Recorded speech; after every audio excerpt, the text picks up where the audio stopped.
Welcome to the Eastside Freedom Library. My name is Sagmani Labut. I am the executive director here at the Eastside Freedom Library. And now I'll pass it along to our partner and collaborator for today's event, the president of the Twin Cities chapter of the Japanese American Citizens League, Vinny Taguchi. Thank you. Thank you, Sang. And thank you to the Eastside Freedom Library for hosting us today on our Day of Remembrance. So without further ado, it's my pleasure to introduce Bruce Henderson. So with that, Bruce, take it away. Thank you, Vinny. It's a real pleasure to be here, and particularly on this day of remembrance, and important.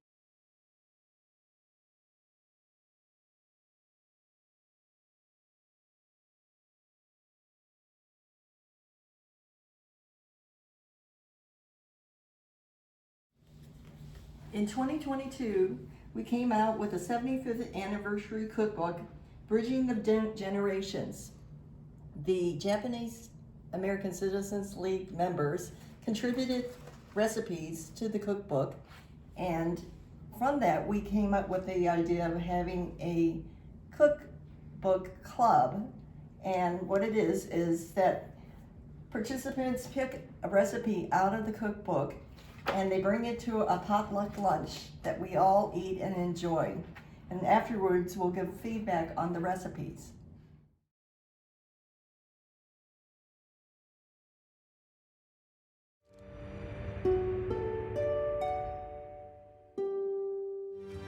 The rules don't apply the same to everybody. There's not equal justice, which is one of the promises of this country. I volunteered for this service, yes.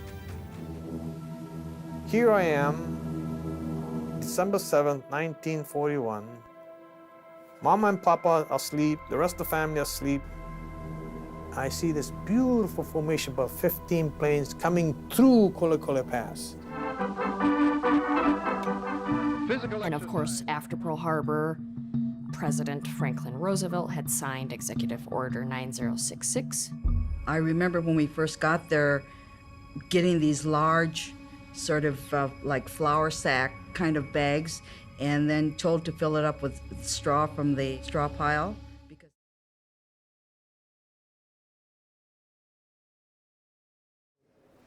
Jordan is a senior at De La Salle High School, and at the time of his application, he said he planned to attend either the University of Minnesota or University of Michigan, of which now I've learned he's planning to go to Minnesota to study kinesiology and hopes to eventually go to graduate school for a doctorate in physical therapy, of which I've learned now he's in that program. So it's a very tough program to get into.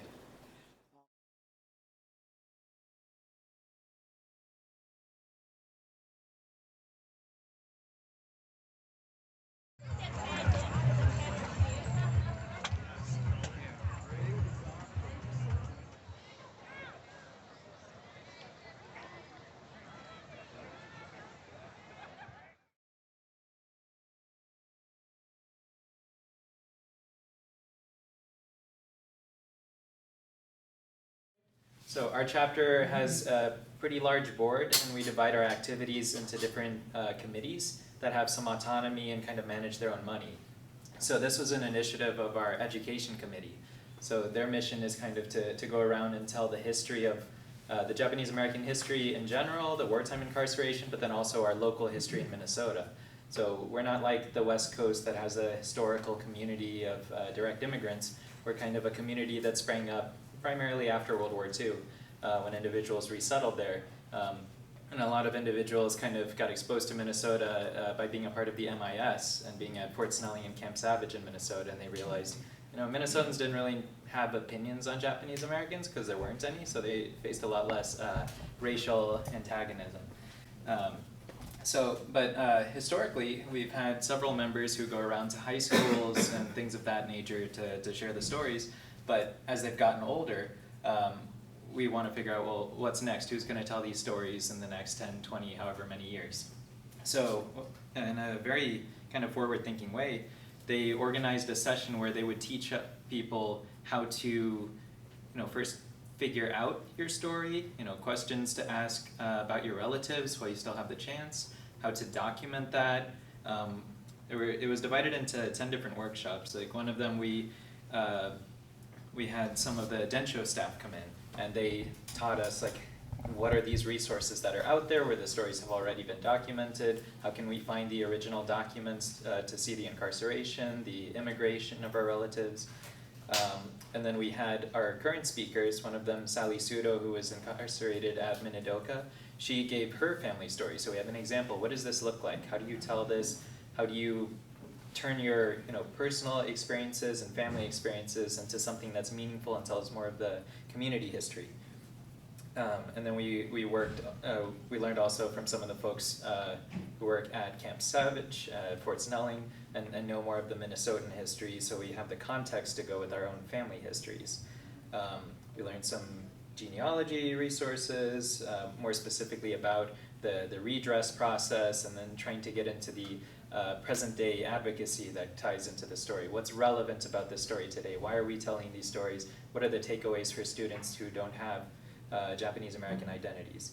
So it's really fantastic. And so my perspective is actually being a participant of this program. I took the workshop as they were given, and it was really incredible. And to Dylan's point about the technology, this was originally intended to be in-person workshops, but they started December 2020, I think. So we were in a very different world. Everything was virtual workshops. So they were very good about pivoting, and it didn't seem like it detracted anything from the quality. But what that meant is we were able to have more outside speakers like Densho. We don't have to transport someone over or just use someone local. We have access to the whole community around the country. Similarly, the workshop is now open to anyone. You don't have to be an easy driving distance to the Twin Cities. And so as Sheldon mentioned, our goal was to find 12 to 15 new speakers for our Speakers Bureau. I think we're still working on building up that number. The number I got when I asked them how it's going now is we have about 10 active speakers, and last year they spoke about 20 total engagements, high schools and different events and things. So they're very active.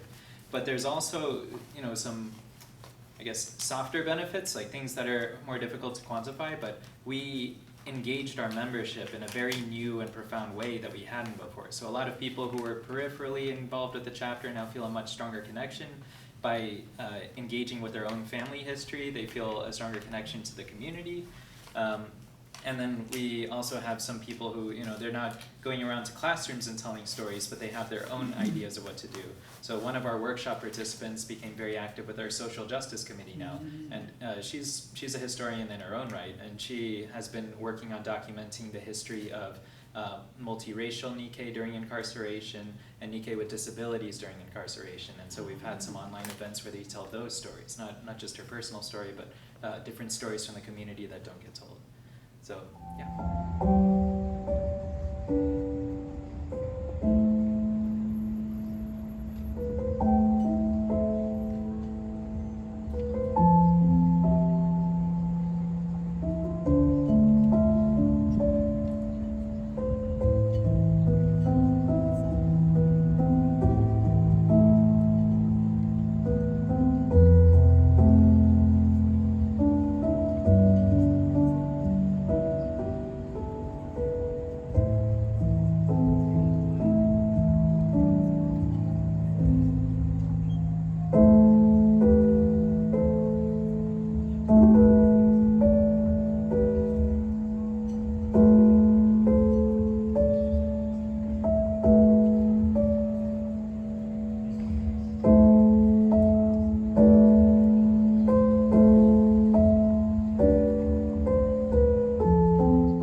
Because we come from our past.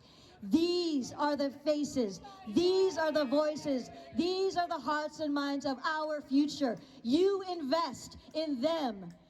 The video that we saw of our elders who have passed on, they look like them so many years ago. Have the vision to invest in them so they can grow old like us, so they can grow old like our elders. And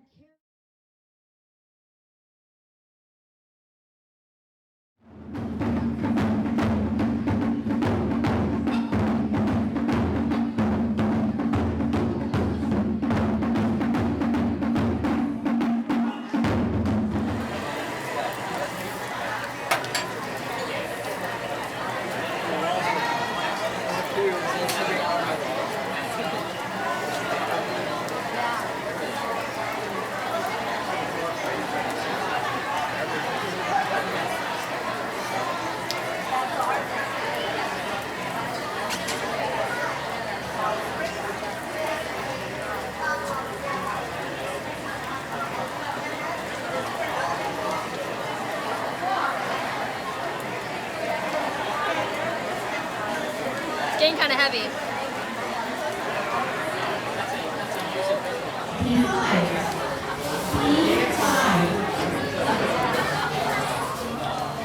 G52. G52. They called 6 and 5. I need a picture. I've called up 30 numbers. No one else has bingo? Can you call B7?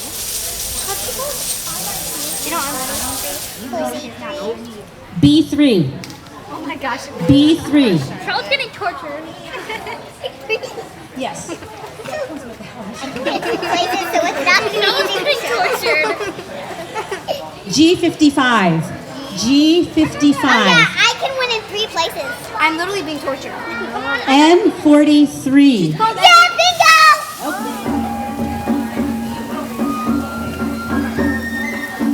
Good? You want to say that, Bruce? Yeah, I don't really have a place for it. We've probably got about 10 left, that's it. Right. Is this the last tray? Yeah, that's it for it. Okay. Mom cuts it up when she's done.